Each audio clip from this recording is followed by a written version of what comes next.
Hello everyone, welcome to Glance academy. मैं शरद यादव।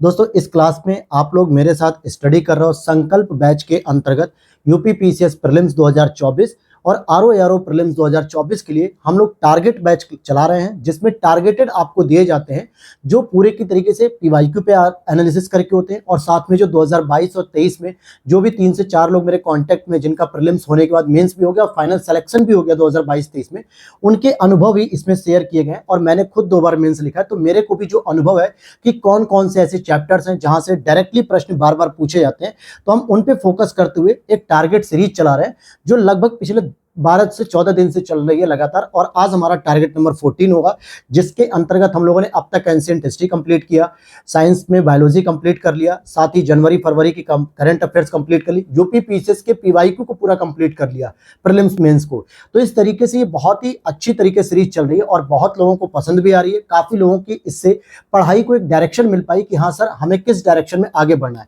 उसी कड़ी में हम लोग कर रहे हैं पॉलिटी को, और अगले 3 लेक्चर में पॉलिटी भी आपकी कंप्लीट हो जाएगी। कितने लेक्चर मैंने बताया? 3 लेक्चर में पॉलिटी आपकी कंप्लीट हो जाएगी।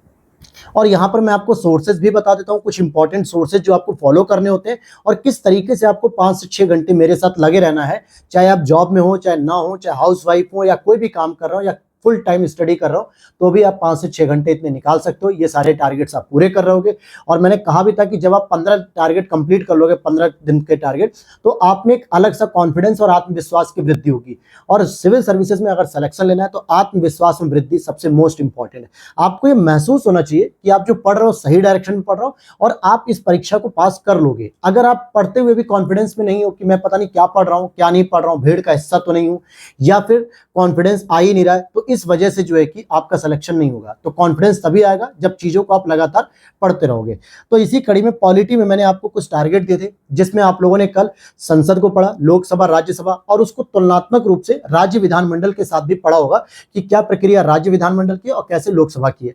लेकिन अब आपको संसद के अंतर्गत जो कार्य प्रणाली होती है, जो कार्य संचालन के लिए जो नियम बनाए जाते हैं, बहुत सारे होते हैं ना, संसदीय अधिनियमों की बात करते हैं, संसद के कुछ कार्य प्रणाली के नियम होते हैं, कार्य नियम होते हैं, ये सारे नियम जैसे 169, 143, इस तरीके से। तो इन नियमों को पढ़ना है, किन नियमों में क्या क्या प्रावधान दिए गए। साथ ही साथ आपको संसदीय समिति से हर साल एक प्रश्न देखने को मिलता है, जिसमें प्राक्कलन समिति, लोक लेखा समिति, तदर्थ समिति के बारे में बात होती है। अर्थात जैसे स्थायी समितियां होती है इसमें 24 प्रकार की, और एडहॉक समितियां जब किसी मुद्दे की जांच करनी होती है या किसी मुद्दे पर सलाह मशवरा करना होता है, तो उसके लिए तदर्थ समिति को स्टैब्लिश किया जाता है। जब इनका कार्यकाल पूरा हो जाता है, 1 साल या उद्देश्य पूरा हो गया, तो इनको डिस्ट्रॉय कर दिया जाता है। लेकिन जो स्थायी समितियां होती है बनी रहती हैं, क्योंकि इनका कार्यकाल 1 साल होता है, फिर इन्हें अपडेट कर दिया जाता है। तो इनके बारे में आपको जानना है, कौन से व्यक्ति जो है कि सांसद के, जो संसद के सदस्य हैं, वो संसदीय समिति में रह सकते हैं कि नहीं, मंत्री रह सकते हैं कि नहीं, ये लाभ का पद है कि नहीं, प्राक्कलन समिति में कितने सदस्य आते हैं लोकसभा राज्यसभा से, लोक लेखा में कितने आते हैं, कौन सी कमेटी की रिपोर्ट पढ़ती है, ये सारी चीजें आपको करनी है। साथ में संसदीय अधिनियम, बहुत सारे ऐसे अधिनियम बनाए गए हैं, जैसे नागरिकता संशोधन अधिनियम बनाया गया सीएए के नाम से, और भी बहुत सारे अधिनियम ऐसे पेश किए गए हैं संसद के द्वारा। तो इनको आपको पढ़ना है कि कौन कौन से प्रमुख अधिनियम है जिसके माध्यम से कोई केस या कोई कानूनन अपराध या जो भी नियम है उनका पालन किया जाता है। तो ये आपको पढ़ना है। और इसके साथ आपको ये तीनों तो हो जाएगी संसदीय कार्य प्रणाली के अंतर्गत। और आखिरी में एक आपको अलग से टॉपिक को पढ़ना है, वित्त आयोग। वित्त आयोग में क्या है, आर्टिकल पढ़ना है कि कौन से अनुच्छेद में दिया है, कितने सदस्य होते हैं, क्या योग्यता होती है, और इनको किस प्रकार से हटाया जा सकता है, ये क्या सिफारिश कर सकते हैं, केंद्र और राज्य में किस प्रकार से ये आवंटन करते हैं। बस यही 3-4 चीजें। और सबसे इंपॉर्टेंट जो प्रश्न आता है, पहले वित्त आयोग, दूसरे वित्त आयोग, और फिर 12, 13, 14, 15, 16वें वित्त आयोग के अध्यक्ष कौन है। जैसे अभी 16वें वित्त आयोग का गठन हुआ है अरविंद पनगड़िया जी के नेतृत्व में, ये इसके अध्यक्ष है, जो कि नीति आयोग के पहले उपाध्यक्ष है। इससे पहले आपके एनके सिंह के नेतृत्व में था। तो इनका मिलान करने के लिए आता है। तो इस तरीके से 4 टॉपिक आपको पॉलिटी में पढ़ने हैं। और इसके साथ अब हम साथ में इंडियन ज्योग्राफी को भी लेकर चल रहे हैं। इंडियन ज्योग्राफी में मैंने ऑलरेडी 2 चैप्टर कंप्लीट करा दिए कि भारत का एक सामान्य परिचय और भारत का जो भौतिक विभाजन था, जिसमें पठार हो गया, पर्वत हो गया, घाटियां हो गई, ये सारे जो चीजें, स्थलाकृतियां वगैरह, ये मैंने पढ़ा दिया, कोस्टल रीजन वगैरह, ये टारगेट आपके कंप्लीट हो गए होंगे। और मैंने इसको 2 दिन दिया, रिवीजन करने के साथ भी दे दिया कि ताकि जिसका नहीं हुआ है वो कंप्लीट कर चुका होगा। अगर अभी भी नहीं कंप्लीट किया तो इसका मतलब है कि आप ईमानदारी के साथ, डिसिप्लिन के साथ तैयारी नहीं कर रहे हो। फिर आप जो है कि अपने आप को खतरे में डाल रहे हो कि 10 लाख लोगों की भीड़ में जब आप अपने आप को देखोगे ना, तो भीड़ में ही खड़े रहोगे, प्रीलिम्स नहीं निकाल पाओगे। तो ये चीज जरा ध्यान दो ढंग से, ठीक है। और मैं अभी सीसेट के लिए, जैसे बहुत सारे लोग कमेंट कर रहे हैं कि सर आप हिंदी नहीं दे रहे हो, सीसेट नहीं दे रहे हो, तो मेरे भाई पहले जीएस को थोड़ा सा और कवर कर लीजिए, क्योंकि अभी देखिए एग्जाम डेट कोई क्लियर नहीं है, अक्टूबर में हो सकता है एग्जाम हो, और आरओ का एग्जाम तो और भी पीछे जाएगा। तो सीसेट आप आराम से लगातार, मैं आपको 30 दिन के टारगेट दूंगा, 40 दिन के आप कर ले जाओगे, उसमें मैं आपको कराऊंगा भी। यूपीएससी का सीसेट में जानबूझ के नहीं करा रहा था, क्योंकि उसमें काफी टाइम लगता है, प्लस जो है कि जो पैटर्न होता है समझाने का, वो यूपीएससी का अनप्रेडिक्टेबल होता है, आपको कभी समझ में आएगा कभी नहीं, इसलिए मैंने सीसेट यूपीएससी का नहीं कराया। जबकि मैं यूपी पीसीएस का सीसेट कराऊंगा, एक पीवाई की मैंने कराया भी है 2023 का प्रीवियस ईयर पेपर, और इसी तरीके से मैं सीसेट में आपको सारे पैटर्न से अवगत कराते रहूंगा। तो सीसेट की अभी आप हेडक मत लीजिए, ठीक है। और हिंदी वगैरह भी मैं साथ में ऐड करूंगा। पहले मैं कम से कम 50 to 70% जीएस को कंप्लीट कर लूं, क्योंकि सबसे अधिक वेटेज जीएस का ही होता है। चाहे आप यूपी पीसीएस में देख लो, सारी मेरिट सीसेट पे नहीं जीएस पे बनती है, या फिर आरओ में देख लो, तो हिंदी का तो वेटेज है ही है, लेकिन जीएस का भी उतना ही वेटेज है। क्लियर है? तो यहाँ पे अभी आपको परेशान नहीं होना है, जो जो टारगेट दे रहा हूं पहले उनको फॉलो करते रहो, क्योंकि मैं आपके भले के लिए ही टारगेट दूंगा दोस्तों, आपकी लाइफ के साथ कोई खिलवाड़ नहीं करूंगा। इसीलिए भरोसा अगर रखते हो तो बिल्कुल इस वीडियो को पूरा देखिए, सारे टारगेट्स को पूरा करिए। और अगर आपको भरोसा नहीं है तो बेफिक्र आप हमारे चैनल को छोड़ के जा सकते हो, अपनी तैयारी अपने से कर सकते हैं, सेल्फ स्टडी कर सकते हैं, जो बेस्ट आपको लगे, लेकिन मैं आपके लिए हमेशा बेस्ट ऑप्शन ही बनाकर रखूंगा। ज्योग्राफी में प्रजातियां या जनजातियों से संबंधित बहुत बार प्रश्न आता है। कई बार होता है कि उत्तर प्रदेश की जनजातियों का मिलान आता है, कई बार होता है थारू जनजाति, या आपका जो है कि जौनसारी जनजाति के बारे में पूछा था, भील जनजाति के बारे में पूछा था, गोंड जनजाति के बारे में पूछा था, या फिर आपकी रेंगमा जनजाति के बारे में पूछा था, कोन्याक जनजाति के बारे में। इसी तरीके से आप अंडमान निकोबार में देखो कि शोम्पेन जनजाति हो गई, बहुत सारी अंगामी जनजाति, इनके बारे में पूछा था कि कौन कौन से क्षेत्र में निवास करती हैं। तो इससे प्रश्न हर साल आता है, तो इन टॉपिक को जरा ध्यान से पढ़ लेना। और इसके साथ ही आपको अपवाह तंत्र पढ़ना है अब, जिसमें गंगा नदी तंत्र को पढ़ना है, और गंगा नदी में कौन कौन सी नदियां आकर मिलती हैं। यमुना नदी आकर मिलती है, चंबल यमुना की सहायक है, कोसी नदी, ये सब इंपॉर्टेंट नदियां जो है, ये सारा का सारा आपको कवर करना है। साथ में ब्रह्मपुत्रा नदी को भी आपको पढ़ना है कि ब्रह्मपुत्रा नदी की उत्पत्ति कहाँ से होती है, कौन कौन सी इसमें सहायक नदी होती है। फिर फाइनली गंगा और ब्रह्मपुत्रा मेघना के रूप में बंगाल का डेल्टा बनाती है, तो ये सारी, सुंदरबन का डेल्टा, ये सारी चीजें आपको पढ़नी है। और इनके साथ ही आपको दक्षिण भारत की नदियों को भी पढ़ना है। किसको पढ़ना है? दक्षिण भारत की कुछ प्रमुख नदियां होंगी, जैसे आपकी गोदावरी हो गई, कावेरी हो गई, और ये आपकी भरतपुजा नदी हो गई, ठीक है, कृष्णा नदी हो गई, तुंगभद्रा नदी हो गई, मांडवी नदी हो गई, नर्मदा हो गई। इस तरीके की कुछ इंपॉर्टेंट नदियां हैं, इनको भी आपको कवर करना है। इनकी सहायक नदियों के बारे में पूछा था, इसके किनारे कौन से शहर हैं, ये सब तो आगे दूंगा मैं, अभी बस आपको ये चैप्टर पढ़ने हैं। अब यहाँ पर अगर मैं इन दोनों सोर्सेज की बात करूं, तो मैंने कहा है कि पॉलिटी के लिए आप लूसेंट को मत फॉलो करना। कल कोई वीडियो के नीचे कमेंट किसी ने किया था, या टेलीग्राम पे, और मैंने स्पष्ट बना किया था कि पॉलिटी के लिए लूसेंट नहीं है। लूसेंट केवल आपको बायोलॉजी और फिजिक्स, केमिस्ट्री, साइंस में रखना है घटना चक्र के साथ। बाकी मैंने कहा है कि चाहे आप महेश बड़वाल फॉलो करो, चाहे परीक्षावाड़ी फॉलो करो, चाहे दृष्टि की बुक फॉलो करो, चाहे लक्ष्मीकांत करो, कोई भी एक बुक जरूर फॉलो करो। एक बुक आप अगर पढ़ोगे तो आपका प्रीलिम्स और मेंस दोनों का कॉन्सेप्ट होगा। इसके साथ आपको घटना चक्र जरूर पढ़ना चाहिए, क्योंकि घटना चक्र में 7 से 8 राज्यों के साथ साथ यूपीएससी तक के पेपर दिए होते हैं, किस पैटर्न पे पेपर पूछे जाते हैं, कौन से लेटेस्ट ट्रेंड होते हैं, कौन से उसके एक्सप्लेनेशन होते हैं, पीवाईक्यूज होते हैं। ये सारी चीजें आपको और मजबूत करती है, स्ट्रॉन्ग करती है आपको घटना चक्र। अगर आप पूरी बुक पढ़ लेते हो घटना चक्र की तो अच्छी बात है, नहीं पढ़ पा रहे तो हमारे शॉर्ट नोट्स आप फॉलो कर सकते हो, जो कि पेड रहेंगे। आप हमारे वीडियो के नीचे दिए गए व्हाट्सएप नंबर, या फिर डिस्प्ले पे मैं लिख रहा हूं 8527594636, यहां से भी आप पेड नोट्स ले सकते हो, घटना चक्र के शॉर्ट नोट्स, आप इनको फॉलो कर सकते हो, जहां से आपकी तैयारी और इजी हो जाएगी। क्यों मैं कह रहा हूं? क्योंकि घटना चक्र की अगर मोटी किताब है, आप रिवीजन नहीं कर पा रहे हो या पढ़ नहीं पा रहे हो, तो आप हमारे शॉर्ट नोट्स फॉलो कर सकते हैं, जो घटना चक्र के ही पूरे नोट्स तैयार किए गए, सारे टॉपिक्स, सारे चैप्टर, सारी डेटा, सारे पीवाईक्यू, सब कुछ उसमें इंक्लूड है। लेकिन 50 से 60 पेज का उस मटेरियल हर एक सब्जेक्ट का, इजिली रिवाइज हो जाएगा। साथ में आप इसी तरीके से ज्योग्राफी के लिए महेश बड़वाल है, परीक्षावाड़ी है, या दृष्टि की बुक, एक दो लोगों ने कहा था कि मैं दृष्टि की बुक फॉलो कर रही हूं, तो कोई बात नहीं, वो भी बुक अच्छी है। आप अगर इसे भी फॉलो करते हो तो इसके साथ आप घटना चक्र जरूर लेकर चलिए। घटना चक्र को छोड़ना नहीं है, लेकिन इसके साथ कोई एक बुक जरूर फॉलो करिए। बाकी ज्यादा सोर्सेस मत पलटिएगा, पता चले माजिद हुसैन पढ़ रहे हैं, खुल्लर पढ़ रहे हैं, सविंदर सिंह पढ़ रहे हैं, ये सब बुक पढ़ने की जरूरत नहीं है, ये ऑप्शनल वालों के लिए होती है अगर आपका ज्योग्राफी ऑप्शनल है तो। और वैसे भी यूपी पीसीएस में तो अब ऑप्शनल भी हट गया, तो आपको इन मोटी मोटी बुकों को नहीं पढ़ना है, केवल आप महेश बड़वाल या परीक्षावाणी या दृष्टि में से कोई भी एक फॉलो कर सकते हो। उसके साथ आपको घटना चक्र जरूर रखनी है, उसको बिल्कुल नहीं स्किप करना है, क्योंकि फिर आपको ये नहीं पता चलेगा कि एग्जाम में पेपर कैसा पूछा जा रहा है। ये हो गया ज्योग्राफी का। इसके बाद अगर आप देखोगे करंट अफेयर्स में मैंने मार्च 2024 का करंट अफेयर्स लगभग कंप्लीट होने वाला है।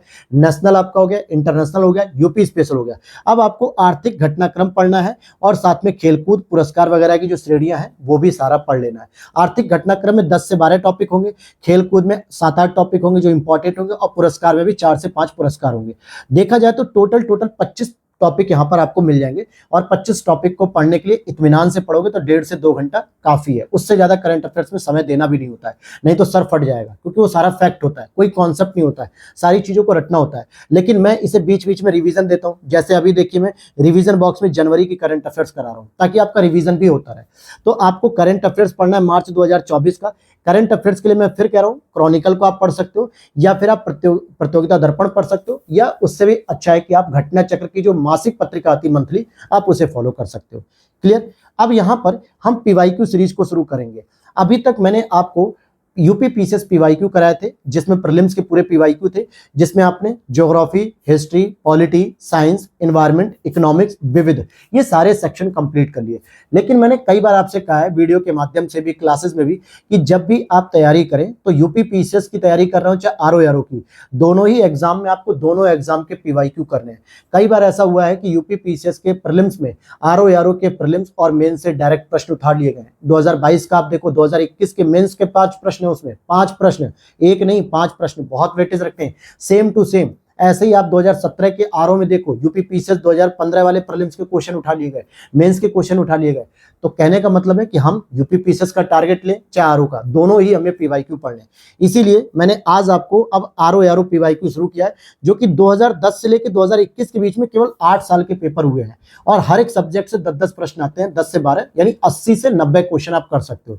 मैंने तो आपको 200 क्वेश्चन कराए डेली दोस्तों, यूपी पीसीएस में जो 20-20, 22-22 प्रश्न आते हैं, लेकिन यहाँ तो आपको 10 से 12 प्रश्न, यानी बहुत होंगे तो 100 प्रश्न होंगे। 2010 में पेपर हुआ, 13 में पेपर हुआ, 14 में हुआ, 15 में री एग्जाम हुआ, फिर उसके बाद 2016 हुआ, शायद 13 में नहीं हुआ था, 2017, फिर 2021 में ऐसे पेपर हुआ, 2020 में री एग्जाम। तो कुल मिला के 8-9 पेपर हुए हैं, और आपको केवल एंशिएंट हिस्ट्री का पीवाईक्यू पढ़ना है, सॉरी एंशिएंट हिस्ट्री का केवल प्री पढ़ना है। अभी आपको मेंस नहीं जाना है, अभी मैं आरओ का प्रीलिम्स की ओर लेके चल रहा हूँ। इसके लिए भी आप घटना चक्र की बुक फॉलो कर सकते हो, या फिर यूथ पब्लिकेशन को ले सकते हो, या फिर शिल्पी पब्लिकेशन को भी ले सकते हो। ज्यादा लोकल ब्रांड मत लेना, क्योंकि उसमें ऑथेंटिकेशन नहीं होता है, बहुत सारी चीजें गलत ली होती है।